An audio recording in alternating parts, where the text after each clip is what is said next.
Okay, so what we're doing right now is we are editing the video of our Berlin walking tour, and we totally realized that all the sound was gone, well, most of the sound from what we recorded, so little bummer, but what we're doing is we're just going to record this video really quick so that you guys so I can finish. You guys have a nice narration yeah. of what's going on in this video, and it makes sense. So, alright, let's get started. So we went on this free walking tour of Berlin. It was really insightful. The first stop was of the old city center that represented the east part of Berlin. So if you don't know, after Hitler and the Nazis were defeated, Berlin and Germany was split into 4 sections, alright? So one section went to the British, one section went to the French, one section went to the Americans, and one section went to the Soviets. And that was not just all of Berlin, but also all of Germany. So we mainly toured the east side of Berlin, which was the communist side. So another thing that they pointed out in this square was this clock. And this clock was created in the 60s. Controversy about this at first because they only included cities originally on this clock that were communist cities that agreed with their ideals.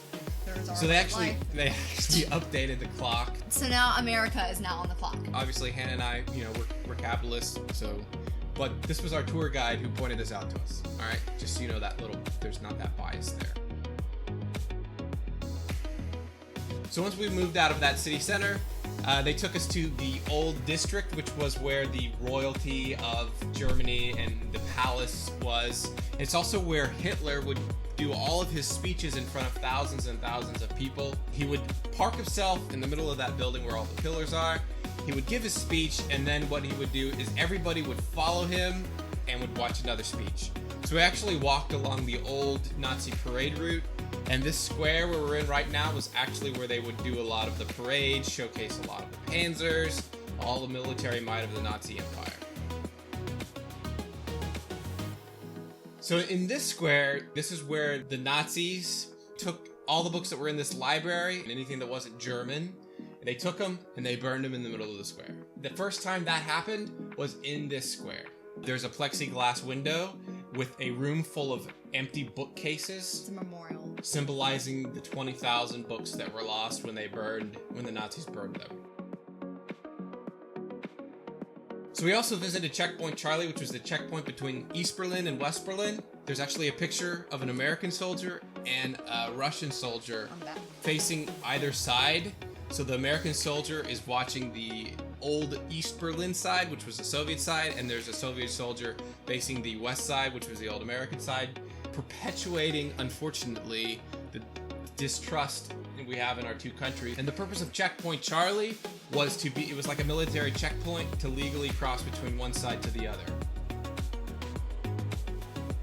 The Berlin Wall was set up to keep people from the communist side, from East Berlin, to flee and go to West Berlin, alright? What was happening is that all of the people who were skilled laborers were needed, professors, teachers, entrepreneurs, they were trying to flee the communist side and go over to the Western side. So that was a big problem for the communists because they were losing all of the people who were actually creating value in the system and had the valuable skills. So what they did is they set up the wall to make it so that people could no longer flee, and that was the purpose of the wall.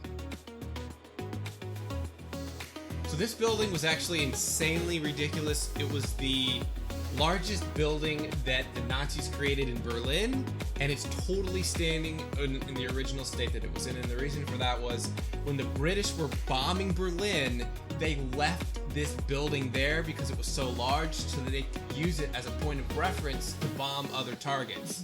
So this is a legit Nazi building in the state that it was created in. And it's interesting because even on the gate, you can see where the swastikas were placed and the pins that they used to insert the symbol onto the gate. It's all right there, and it was just crazy. It was very grand. So one of the last stops on the tour was the site of Hitler's bunker. Nobody knew about it until 2007. The reason for that was when the Soviets captured Berlin.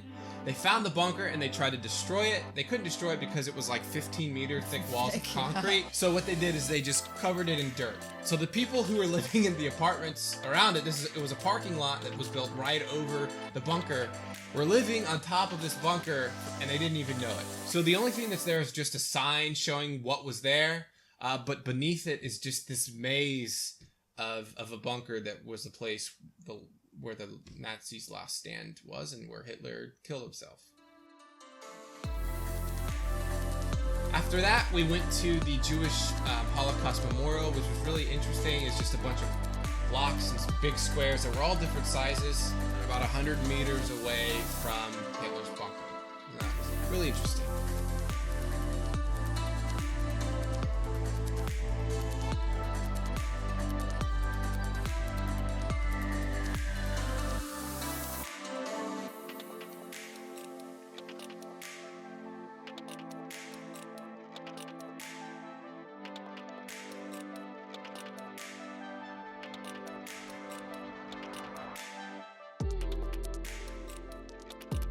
And then the last stop on the tour was the Brandenburg Gate. That's how you say it, right? Brandenburg. Brandenburg Gate. Brandenburg Gate. Yeah.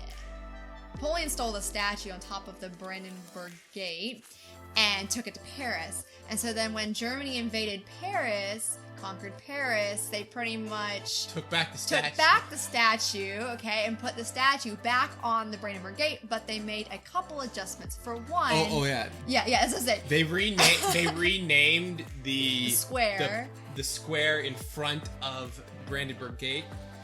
Paris Plaza. Yeah. So the statue represents victory. So they faced the statue towards the newly renamed Paris Plaza. And the French embassy. And the French embassy. We got our statue back. Pretty much saying, we got our statue back. We're the new Paris. They were really mad that they took their statue.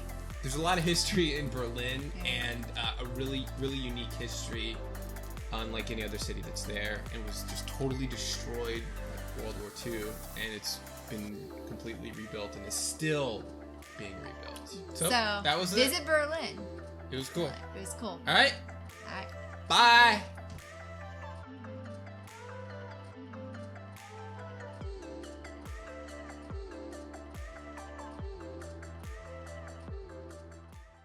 Greg really likes World War II history itself. So personally, I learned a lot on this tour. So that's why Greg's narrating most of this video, because he knows a lot more about it than I do. So